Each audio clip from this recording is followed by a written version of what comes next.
Good morning बच्चों। BA second year economics के optional paper भारतीय आर्थिक चिंतन में आज हम गोपाल कृष्ण गोखले के द्वारा प्रस्तुत आर्थिक विचारों को पढ़ेंगे। सबसे पहले हम गोपाल कृष्ण गोखले के संबंध में संक्षिप्त परिचय की बात करें तो राष्ट्रपिता महात्मा गांधी के राजनीतिक गुरु गोपाल कृष्ण गोखले थे। इनका जन्म 1866 में महाराष्ट्र में हुआ।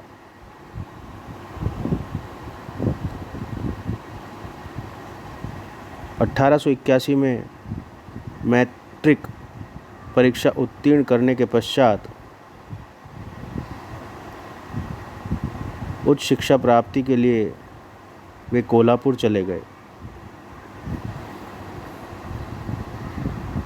1885 में गोखले ने न्यू इंग्लिश स्कूल में अध्यापन से अपना कार्यक्षेत्र प्रारंभ किया।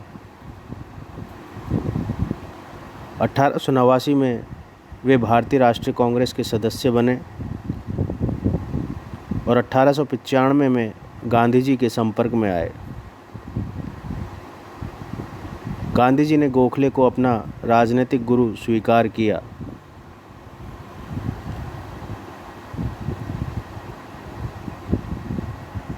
गोखले के आर्थिक विचारों के संबंध में गोखले ने अनेक अवधारणाओं के ऊपर अपने आर्थिक विचार प्रस्तुत किए।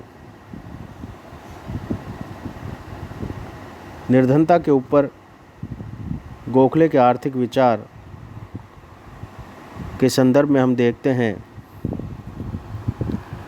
कि भारत की निर्धनता को गोखले ने अत्यधिक निकट से देखा और उन्होंने इस समस्या पर गतिशील विचार प्रस्तुत किए। उनके अनुसार इस बात का कोई अर्थ नहीं है कि भारत की प्रति व्यक्ति आय 20 रुपये है या 30 रुपये। महत्वपूर्ण बात यह है कि प्रति व्यक्ति आय की दिशा क्या है, अर्थात वह बढ़ रही है या घट रही है। भारत की गरीबी दिन प्रतिदिन बढ़ती जा रही है और उसकी जड़ें और अधिक गहरी होती जा रही हैं, ऐसा गोखले का विचार था।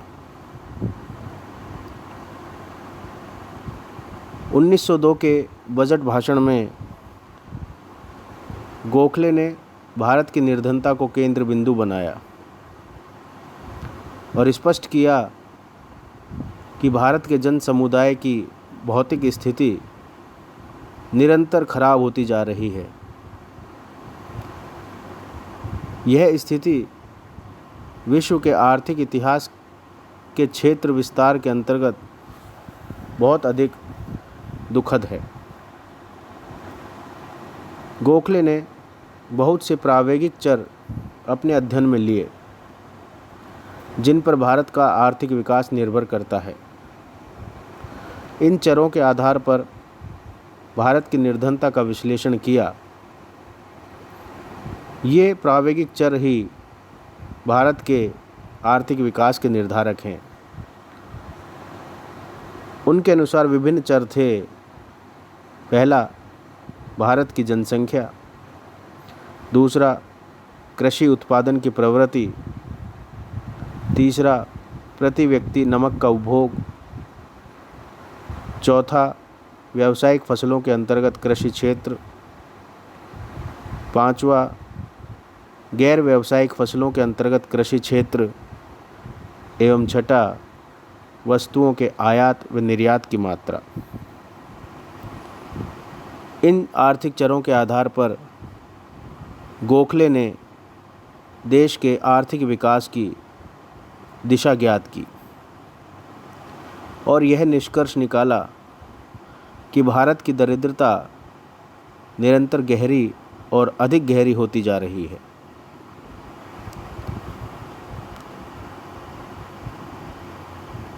गोपाल कृष्ण गोखले ने आर्थिक निकासी के संबंध में भी अपने आर्थिक विचार रखे। गोखले एक उदारवादी विचारक थे।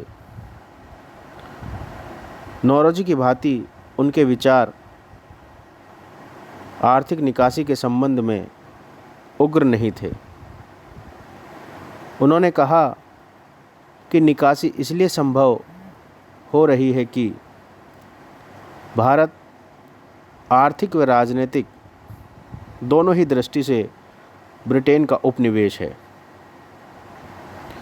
उन्होंने निकासी का ऐतिहासिक विवेचन कर स्पष्ट किया कि मुगल काल में निकासी का कोई प्रश्न नहीं था, क्योंकि वे भारत में स्थायी रूप से रहने लग गए। निकासी का प्रारंभ हुआ भारत में ब्रिटिश आगमन के साथ। ईस्ट इंडिया कंपनी ने भारतीय उद्योगों को नष्ट किया ताकि ब्रिटिश आयात का मार्ग प्रशस्त हो सके। 1857 के बाद भारत के ऊपर मुक्त व्यापार नीति बलपूर्वक लागू की गई, जबकि ब्रिटेन ने स्वयं के देश में संरक्षण की नीति को बढ़ावा दिया ताकि देश के कृषि व उद्योग निर्विघ्न रूप से पल्लवित हो सकें। गोखले ने अपने उदार दृष्टिकोण के कारण बहुत सी मदों को निकासी में शामिल नहीं किया। उन्होंने उन खर्चों को भी जो भारत में विकास के लिए किए जा रहे हैं निकासी के रूप में शामिल करने पर आपत्ति की।